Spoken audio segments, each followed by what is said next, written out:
A partir de este momento comienza la parte editorial de Platica con Ángel, correspondiente al 1 de julio del año 2024. Ya se terminó el primer semestre de este año. Va a ser interesante a finales de este mes en las cifras oportunas que arroja el INEGI sobre el comportamiento de la economía, o dicho de otra manera, los porcentajes correspondientes al crecimiento del Producto Interno Bruto. Cifras oportunas. Las originales o las oficiales, vamos a decir, estarían 25 o un mes después, fines de agosto. Pero los últimos días de julio tendremos una muy buena aproximación del crecimiento del segundo trimestre y con eso, unido al primer trimestre, tendríamos el comportamiento del primer semestre del año. Muy bien, comenzamos pues. El título de la parte editorial de hoy se llama Vaya forma de comenzar la semana. Vamos a ver. ¿A qué me refiero? Ya expliqué antes esta declaración o este planteamiento de Damián Cepeda, que aquí yo lo he comentado desde hace 2-3 semanas, lo he comentado en relación con el Senado de la República y de no alcanzar la mayoría calificada, como todo parece indicar que no la va a alcanzar. Sería realmente una cosa casi milagrosa que tuvieran los 86 senadores, ¿verdad? Pero pienso que les faltarán 1, 2 o 3, pero no los completarían, alcanzarían ese número. Entonces la lucha sería por convencer a toda la oposición de que no le cediera 3, 4, 5 senadores a Morena para tener la mayoría calificada. Y eso daría lugar a que se aprobare el plan C o al menos las 5 primeras reformas constitucionales que están hoy en discusión. De darse eso, vendría la debacle para el gobierno de la anticientífica. Sin el plan C, sin la mayoría calificada en las dos cámaras, nada sería el gobierno de la anticientífica. Y entonces sí, como decía el finado Cuervito Zamora, agárrate mi anticientífica que vamos a cabalgar. Muy bien. Ahora bien, las señales que está enviando la anticientífica son preocupantes, por decirlo menos. Ya hoy ella es candidata triunfadora, de tal manera que no necesita hacer cosas ya, simplemente llevándola así tranquilo. Pero es tan perversa ella en el afán ese de convencer a López que ella la va a defender a sus hijos y a los ratas de su familia, etcétera, que está exagerando la abyección, el servilismo, la sumisión ante López. Y el primer elemento es este planteamiento que hizo ella hoy en esta celebración del Día de la Victoria de hace 6 años, el 1 de julio del 2018, donde propuso que se calificara o se llamare el 1 de julio de cada año el Día de la Revolución de las Conciencias. Y dice uno, ya parece que estamos en una fiesta casi religiosa. Y de eso vamos a hablar quizá mañana o pasado, de alguna cuestión en relación con Morena y lo que verdaderamente es. Morena ya sabemos que no es un partido, pero se acerca mucho a ser una secta religiosa. Y de eso vamos a hablar quizá mañana, el miércoles posiblemente. Muy bien, pero regresamos a la anticientífica. ¿Qué nivel tan burdo de abyección es plantear el 1 de julio, el día de la revolución de las conciencias?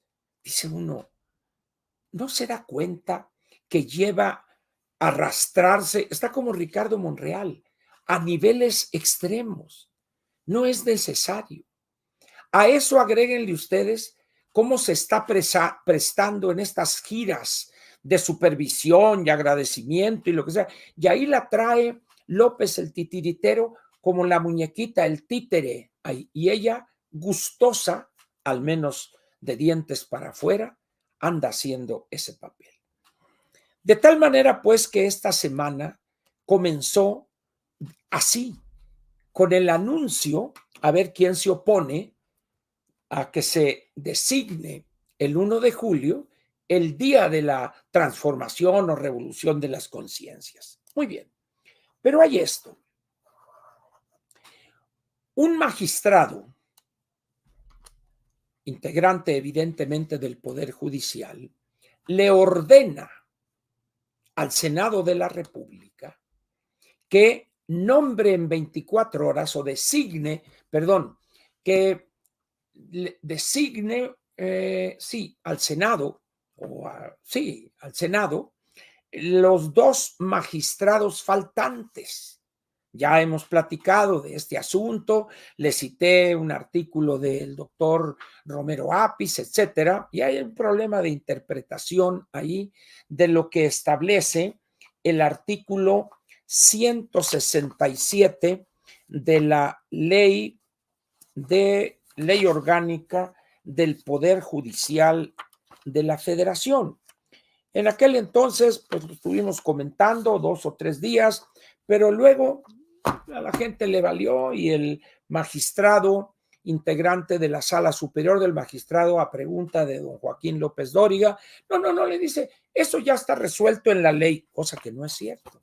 Desde la interpretación personal, también de otros juristas, uno de ellos es el doctor Romero Apis, que es el artículo 167 en el párrafo 2, bueno, en el párrafo 3, déjenme ver, así es, en el párrafo 3, cuando hay una ausencia, en este caso no es por tiempo parcial, sino que es que los 2 faltantes es porque ya terminaron su encargo, etcétera. Es un problema que se va a discutir ya cuando nos vayamos acercando al día de la calificación de las elecciones. Pero lo curioso es que la joven esta rarotonga, la secretaria de Gobernación, metiéndose en un pleito donde no tiene vela en el entierro el Poder Ejecutivo, dice, anuncia que van a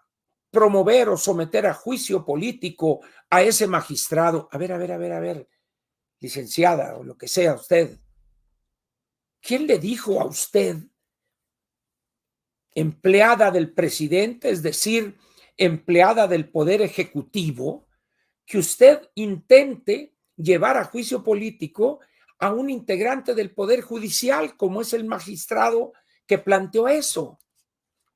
Evidentemente usted reprobó palitos 1 en la Facultad de Derecho, donde haya estudiado, o seguramente usted estudió en la misma universidad donde estudió Lenia Batres, Martí Batres y el actual fiscal de la Ciudad de México. Es posible porque usted muestra una ignorancia total. Aquel es otro poder.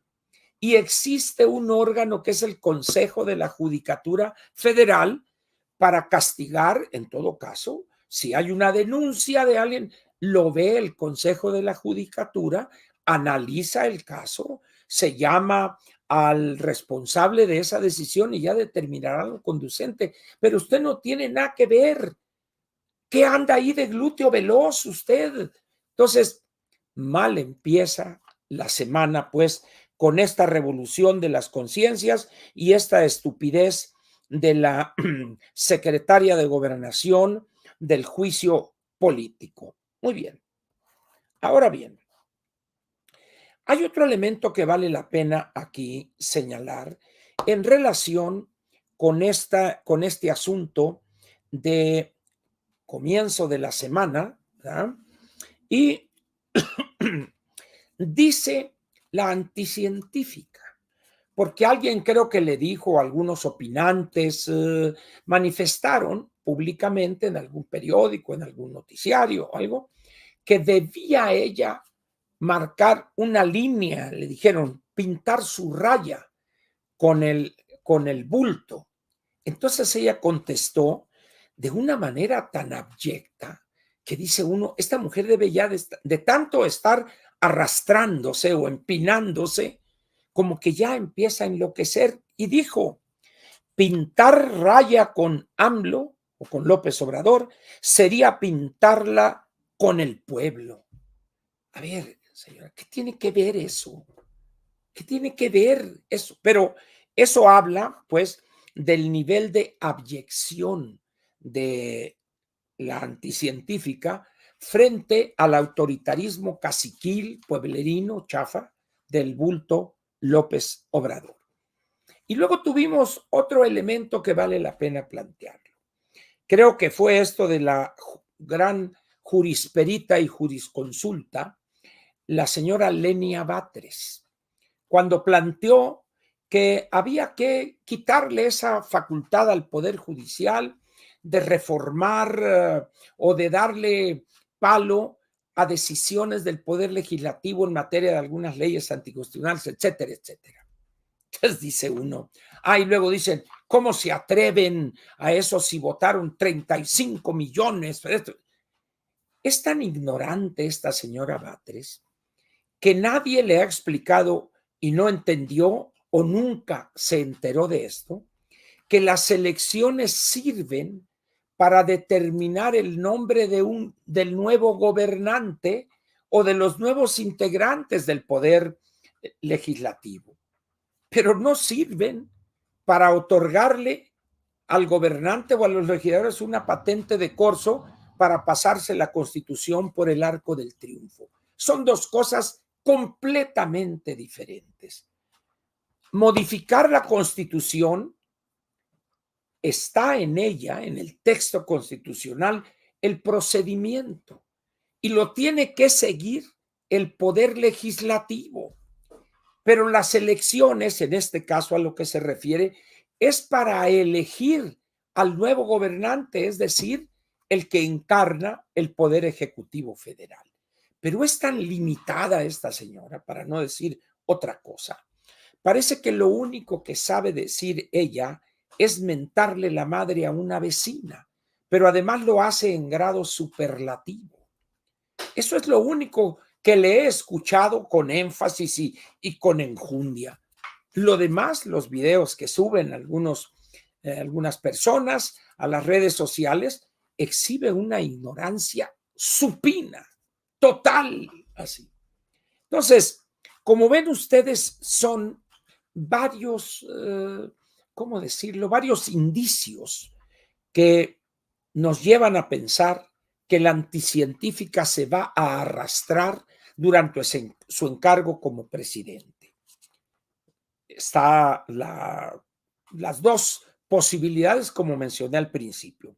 Pero luego hay otro elemento preocupante. Un señor que creo que su posición, su actividad de ser, ¿cómo se dice?, caricaturista o monero, que le apodan el Fisgón.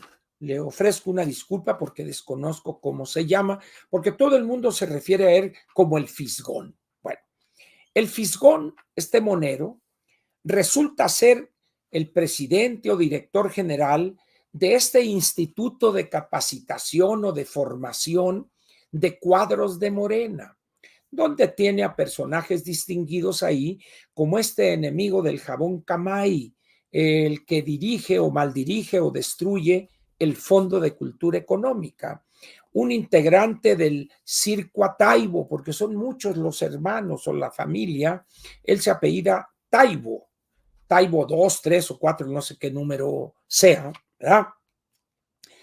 Entonces, dice uno, este señor el Fisgón se aventó un speech ahora con motivo del Día de la Libertad, celebrando, donde se avienta una arenga para decir que el plan C es la gran victoria que va a llevar a México a una gran transformación y a una verdadera revolución. El gran problema con personajes pintorescos, por decirlo menos, como el señor Fisgón o el Fisgón, donde hay varios personajes. Este señor, el del Circo Ataibo, está este burócrata de la Secretaría de Educación, un señor Marx Arriaga, y el subsecretario Concheiro, excuñado de Pablo Gómez. Luego está, creo que la señora doctora, que es tesorera de la Federación, pero es especialista en Gramsci. Entonces, como Gramsci era un gran financiero, entonces ella aprendió el manejo financiero en los cuadernos de Gramsci, los textos que escribió estando preso en una cárcel fascista en Italia, ¿verdad? Y así, hay muchos que se equivocaron y no entienden que hoy estamos en el tercer decenio del siglo XXI. Ellos piensan que estamos en el séptimo decenio del siglo XX, allá por los años 60, cuando la revolución, las guerrillas y la construcción del socialismo. No, señores, estamos en el tercer decenio del siglo XXI, donde esas estupideces se fueron ya al basurero de la historia. Pero ellos insisten, la revolución de las conciencias y, bueno, mucho daño están haciendo, pero luego van a pasar y también ellos se irán y allá los estará esperando con los brazos abiertos el bulto López Obrador. Muy bien. Y hay otro tema que vale la pena aquí comentar con ustedes. En esta confusión o en esta discusión inexistente, vamos a ponerlo así, aun cuando suene y es una aberración, pues si estamos discutiendo, pues quiere decir que hay algo real, estamos platicando, etcétera. Y cuando digo discusión inexistente, lo digo en el sentido de que debería haber una discusión sobre estos temas, el de los dos magistrados que faltan, por ejemplo, esto de la revolución, el día de la revolución de las conciencias y babosadas similares, y los que deberían encabezar esa discusión masiva, ayudando a exhibir a esta bola, de esta caterva de inútiles y a todo Morena y el Verde y el PT, son los partidos políticos. Sin embargo, dice uno, bueno, pues allá Marquito está organizando una reunión del consejo no sé qué para designar a su nuevo dirigente, ya nombraron una comisión, los mismos nombres de siempre, pero bueno, ahí están, ese es su asunto. Y en el caso del PRI, trabajando arduamente para diseñar o ver si hay cambios en cuanto a estatutos, documentos básicos, colores, nombre, etcétera. Y apareció una foto hoy en el Twitter donde están 3 personas ahí en una sala muy bonita. Se ve que están trabajando porque casi sale humo de sus cabezas. Está el que creo que es el que sustituyó a ese gran teórico de la ciencia política, émulo de Sartori y de Norberto Bobbio, que es José Nelson Murat Kassab, el licenciado y maestro en algo, Samuel Palma, Alejandro Moreno, presidente de nuestro partido, y está el líder juvenil del INAPAM, Augusto Gómez Villanueva. Sobre todo de él van a ser las ideas de futuro, un hombre con una visión moderna de las cosas. Y dice uno, pues si con esos tríos van a construir el nuevo PRI, pues mejor vamos a cerrar el changarro. Es decir, algo está pasando en nuestro sistema de partidos donde priva en los 7 una visión de los años 60 o 70, su visión del crecimiento económico, de cuáles son las causales del crecimiento de una economía, de cuáles deben de ser los elementos de aplicable a México del modelo de una economía abierta, de su integración a la globalidad, de cómo debe ser el nuevo andamiaje jurídico para competir en la escena económica internacional, etcétera. Pero va a haber el rollazo que va a salir con esa visión de futuro de don Augusto Gómez Villanueva, político hidrocálido de postín, de prosapia como pocos.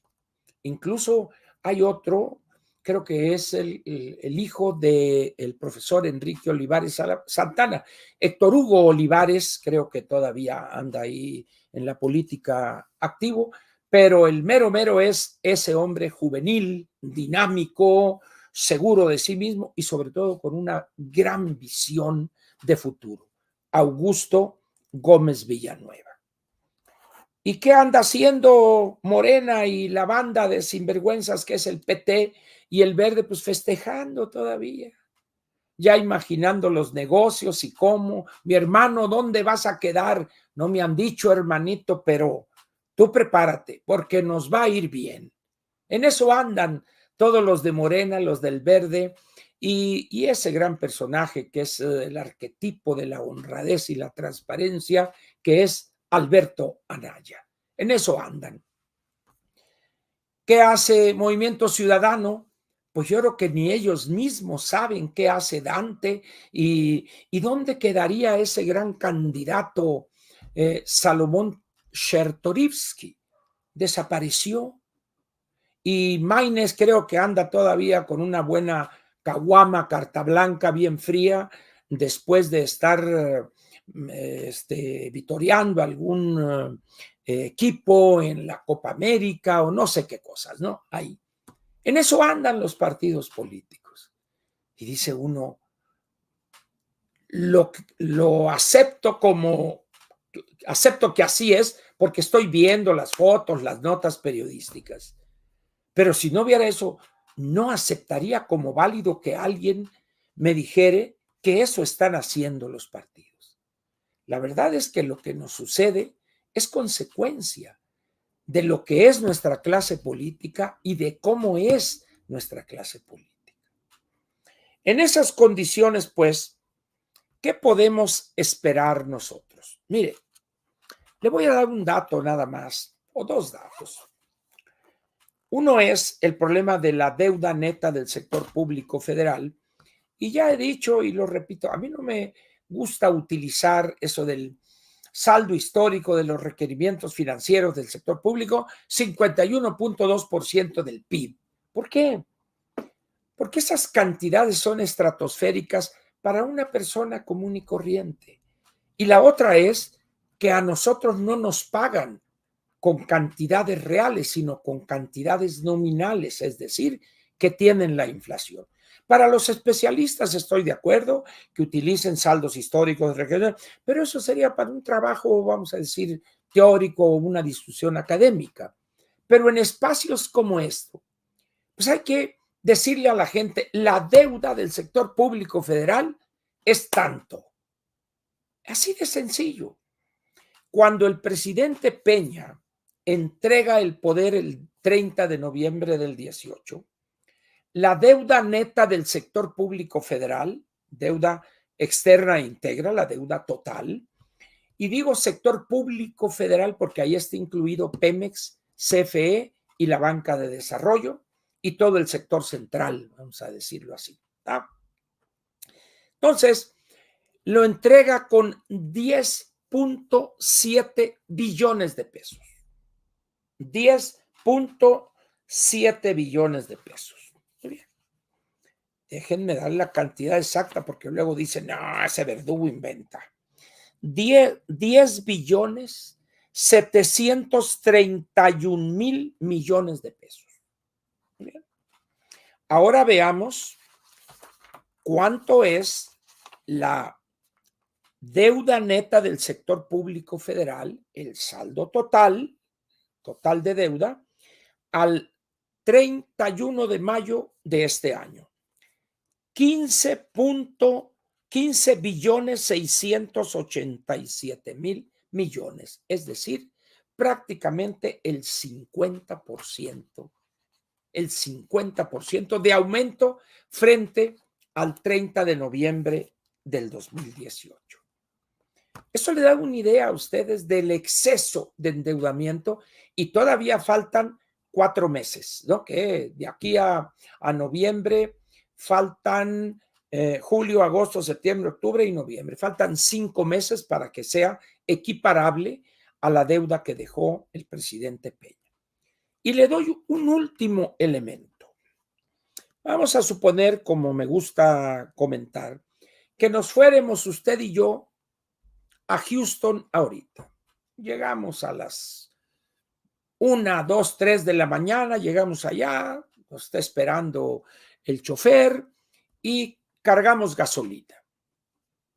Vamos a una gasolinería, una estación de servicio, que hay muchas ahí saliendo del aeropuerto en Houston, y la gasolina regular está hoy ahí en esa estación de servicio a $3.07, 3.07. Muy bien, el galón.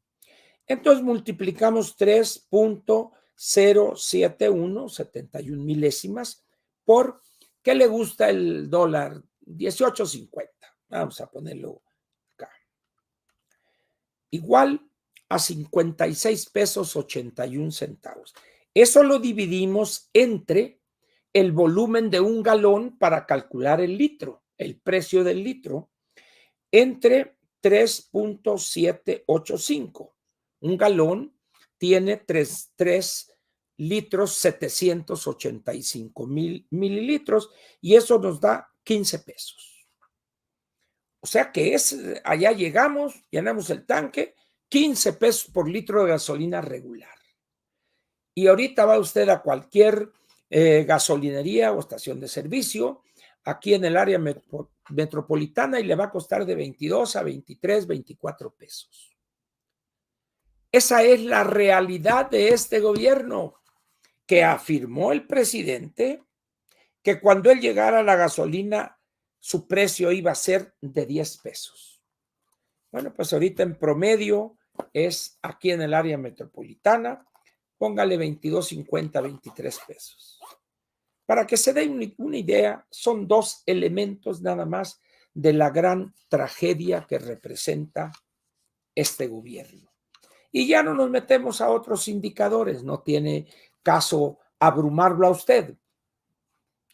El miércoles voy a hablar extensamente de este espectáculo grotesco que brindaron hoy en la mañanera de las pensiones para el bienestar, eso de que le entregaron a unas gentes que va a obtener, fueron 259 personas o 269 personas que van a disfrutar hasta que fallezcan ellos la pensión de 16,771 pesos al mes, ¿no? Si el cálculo era de, vamos a decir, 8,500, le van a dar un copete de 8,700 pesos, etcétera, etcétera. De eso vamos a hablar el miércoles también, para que vea las mentiras que cuentan estas personas. Pero bueno, hay personas que en su ingenuidad o en esa cosa babiante ante López aceptan como creencia casi religiosa eso que les dice él. Muy bien, en estos momentos termina la parte editorial de Platica con Ángel, correspondiente al lunes 1 de julio del año 2024.